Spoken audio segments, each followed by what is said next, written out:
ओम शांति। भगवान हमें पाप और पुण्य कर्मों का फल और सजा कैसे देते हैं? क्योंकि आज हम कई बार जाने अनजान भी बहुत सारे पाप कर जाते हैं और कई बार हम भगवान को खुश करने के लिए या भगवान को राजी करने के लिए बहुत सारे पुण्य कर्म भी करते हैं। लेकिन जब हम पाप कर्म करते हैं किसी को दुख देने के लिए, जब हम पाप कर्म करते हैं भगवान के ही दिए हुए कार्य के बीच में विघ्न डालने के लिए, तो वो कहीं ना कहीं पाप कर्म की सजा हमें बहुत कड़ी मिलती है। क्योंकि आज व्यक्ति पाप कर्म कर तो लेता है, लेकिन जब उसका भुगतान उसे भोगना होता है या जब उसे सजा मिलती है, तो उस समय वो सबसे ज्यादा ब्लेम देता है भगवान को। भगवान तूने ऐसा क्यों किया? तूने मुझे ऐसी सजा क्यों दी? आप सोचिए कि जब आप पाप कर्म कर रहे थे तब आप किसी को याद कर रहे थे? तब आपके ऊपर ओनली क्रोध सवार था। आज बहुत सारे लोग हैं जो क्रोध के कारण बहुत सारे बड़े बड़े पाप कर जाते हैं। कई बार ईर्ष्या के कारण कर जाते हैं, लोभ के कारण कर जाते हैं। आज हम किसी का धन लूट रहे हैं, पाप के भागीदार हैं। क्योंकि उस व्यक्ति ने किस लिए वो धन कमाया है, कितने लोगों का उस धन से वो पेट भर रहा है, उन सभी का बोझ आपके ऊपर आएगा। ज्यादा से ज्यादा क्या होगा, आप जहां से आप धन लेकर आए हैं या जहां से आपने धन चुराया है, आप लंबे समय तक तो खुश हो नहीं सकते। अब यहां पर दूसरी साइड पर चले तो पाप कर्म मतलब ये नहीं है कि आपने धन चुराया, लेकिन पाप कर्म ये भी है कि आपने व्यर्थ धन कमाया।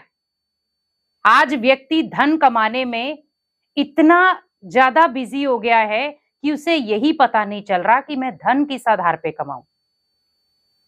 हमें जो तरीका अच्छा लगता है धन कमाने का, हम धन कमाना शुरू कर देते हैं।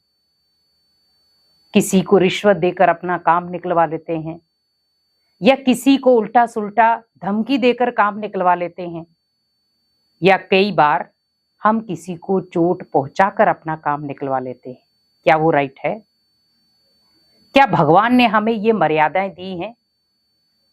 हम भगवान को अलग अलग तरीके से मान रहे हैं, उनके लिए बहुत सारी चीजें करते भी हैं, और आपकी एक चीज भगवान के आगे आपके सिर झुकाने जैसी बन जाएगी। हमें अपने जीवन को बनाने में कितनी मेहनत लगी। बच्चा जब छोटा होता है तो उसे बिल्कुल भी नहीं पता कि मैं आगे जीवन में क्या करूंगा। उसे पता है कि आगे जीवन में मैं ऐसे ऐसे पाप भी करूंगा, नहीं। लेकिन वो धीरे धीरे जो जो कर्म किसी के देखता जाता है वो माइंड के अंदर डालता जाता है, और जैसे उस माइंड के अंदर वो पाप कर्मों की छवि डल जाती है तो ऑटोमेटिकली कहीं ना कहीं वो भी पाप कर्म करना शुरू हो जाता है। धन कमाना है तो आप पुण्य के साथ कमाएं, पाप के साथ नहीं। क्योंकि अगर आप पाप के साथ धन कमाएंगे तो कहीं ना कहीं धन के साथ साथ आपके घर में दुख अशांति बढ़ेगी, कम नहीं होगी। एक तो दुख अशांति, दूसरा पाप कर्मों की सजा भी मिलेगी। तो क्यों ना हम ऐसे कर्म करें, ऐसे पुण्य कर्म करें जिससे हम हर सजा से बच सके।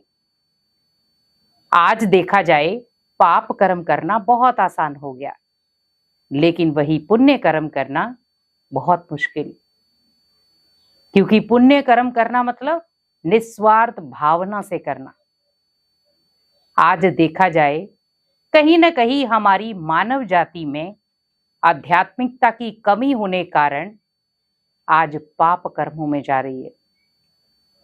आज कई बार हम उन लोगों को अपना साथी बनाते हैं जो ऑलरेडी पाप कर रहे, किसी न किसी को दुख दे रहे, चोट पहुंचा रहे। लेकिन आप अपना साथी उसे बनाएं जो हमेशा पुण्य कर्म आपको सिखाएं भी और सीखें भी। क्योंकि पुण्य कर्म करने से एक तो हमें कर्मों का फल अच्छा मिलता है, दूसरा भगवान उससे खुश रहता है, तीसरा परिवार में सुख शांति बनी रहती है, और चौथा आपका मन हमेशा तृप्त रहेगा। क्योंकि पुण्य कर्म करना एक महानता की निशानी है।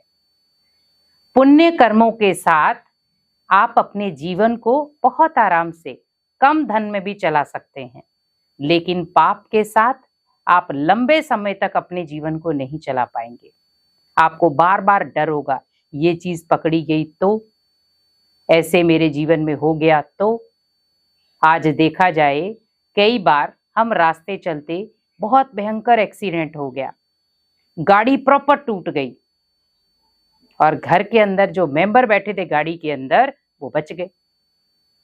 तो आप सोचिए, आपने कितनी मेहनत के साथ वो कार ली थी, लेकिन क्या हुआ, एक झटके में वो टूट गई। तो आप क्या करेंगे? भले आपने उसे लोन पर लिया है, भले किश्तों पर लिया है, पर क्या हुआ, कमाई खत्म। अब वो कौन सी कमाई थी? वो कमाई थी कहीं ना कहीं किसी को दुख देने वाली, दुख देकर के वो कमाई थी। या कई बार भले हमने मेहनत से कमाई है, लेकिन किसी को नीचा गिराने के लिए हम बार बार कई बार साधनों का भी प्रयोग करते हैं। आप हमेशा याद रखें, साधन आपके जीवन नहीं है, क्योंकि आज साधन व्यक्ति के पास आ गए, लेकिन साधनाएं खत्म हो गई। आज देखे, जहां पर लोग मंदिरों में घंटे घंटे बैठे रहते थे, आज साधन इतने आ गए हैं कि लोग सोचते हैं फटाफट जाकर के हम बस माथा टेकें और वापिस आ जाएं। आप सोचिए, कहाँ है हमारे पास टाइम? टाइम है ही नहीं, क्योंकि टाइम हम दे रहे हैं सुख साधनों को। और वही अगर कहीं घूमने के लिए कहा जाए कि 4 घंटे का सफर है, आपको गाड़ी में तय करना है, तो आप आराम से बैठे रहेंगे। लेकिन अगर कहा जाए 4 घंटे आपको कहीं ना कहीं पूजा स्थान में बैठना है, मंदिर में बैठना है, गुरुद्वारे में बैठना है, चर्च में बैठना है, क्या बैठ पाएंगे लंबे समय तक? नहीं। लेकिन जिसके अंदर पुण्य कर्मों का खाता होगा, वो बड़े आराम से बैठा रहेगा। और जिसने जीवन में ओनली पाप कर्म ही कमाए हैं, तो उसका बार बार मन विचलित होगा, मैं फटाफट से उठ जाऊं, मैं फटाफट उठ करके कहीं दूसरी जगह चला जाऊं। तो उसे वहां बैठे बैठे भी घूमने के दिन याद आएंगे कि चलो अभी मैं दोस्त के पास चला जाता हूं, अभी मैं वहां चला जाता हूं, क्योंकि वो लंबे समय की आदत है। इसीलिए सुख साधनों को अपनी साधना के बीच में ना आने दे, क्योंकि अगर आपकी साधना भंग हो गई तो ये साधन भी अंतिम समय आपका साथ नहीं देंगे। इसीलिए साधनों से अच्छा आप साधना के ऊपर ध्यान दें। जीवन में जितनी आध्यात्मिकता सच्चाई वाली होगी, कहीं न कहीं आप पाप कर्मों से बच जाएंगे। और आप पाप कर्मों से बच गए तो आपके जीवन में ओनली पुण्य कर्म रह जाएंगे, तो जिससे आपके पास भी खुशियां आएंगी और आपके परिवार के पास भी। तो आपके जीवन में जो भी दुख दर्द आ रहे हैं, वो सब मिट जाएंगे। ओम शांति।